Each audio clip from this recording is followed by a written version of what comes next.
អាទៅមានអីបាត់ឈឺជើងបាត់អីចឹងដែរណាវារួមសំគ្នាទៅ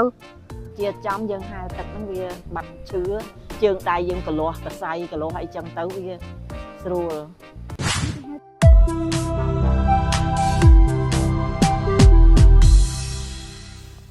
រលដងធ្លាប់តែណែនាំអំពីកុមារដែលគាត់បានមករៀននៅសាលា Blue Dolphin Swimming Club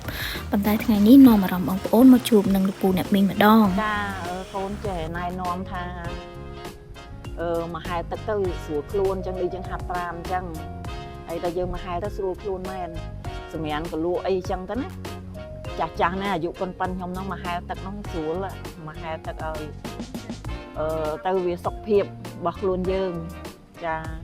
ហាត់ប្រាណហ្នឹងហែទឹកហែអីចឹងទៅវាបាត់ឈឺក្បាលឆ្កុំយើងដួលទេជាចំយើងហែទឹកហ្នឹងវាបាត់ឈឺជើងដៃយើងកលាស់តសៃកលាស់អីចឹងទៅវាស្រួលយើងហែទឹកឲ្យតសៃតសូងចកេះអីយើងអីហ្នឹងវាធ្វើចលនាទាំងអស់អញ្ចឹងញ៉ាំលក់អីចឹងណាធ្វើកុំឲ្យយើងឈឺដៃឈឺជើងអញ្ចឹងណាព្រួយដៃព្រួយជើងអញ្ចឹងមកហែទឹកចឹងស្រួលមានអីកាលមុនយើងអត់យល់ជ្រាបទៅកូនប្រាប់ដែរអត់តន់ជឿចាក់ដល់អញ្ចឹងយើងចេះហាត់ប្រាណអញ្ចឹងដល់បានមកទៅជក់លើហែលទឹកមានអីបាត់ឈឺជើងបាត់អីចឹងដែរណាវារួមផ្សំគ្នាទៅណាមួយសំខាន់លើយើងផ្សំដែរយើងឆាប់ចេះទៅគ្រូក៏សប្បាយចិត្តដែរចាវាចឹងណាហើយគ្រូគ្នាខំដែរតែបើយើងឆាប់ចេះខ្លួនឯងផ្សំវាល្អដែរប្រាប់ខ្ញុំជាគ្រូអត់មានអីក្រៅពីអរគុណអ៊ំតែគាត់ថាកុំព្យាយាមទាំងអស់គ្នាជាមួយខ្ញុំអញ្ចឹងគាត់អាចឆាប់ចាប់បានព្រោះមេរៀនដែលបង្រៀនទៅគាត់ចាប់បានល្អទាំងអស់ទាំងអ៊ំស្រីទាំងអ៊ំប្រុសសម្រាប់ចាស់មិនថាចាស់ឬក៏កូនក្មេងដែលគាត់ឈឺបាត់ដៃបាត់ជើងឬក៏គាត់ឈឺចង្កេះអីខ្ញុំចង់ឲ្យគាត់មកហាត់ហែទឹកដើម្បីសុខភាព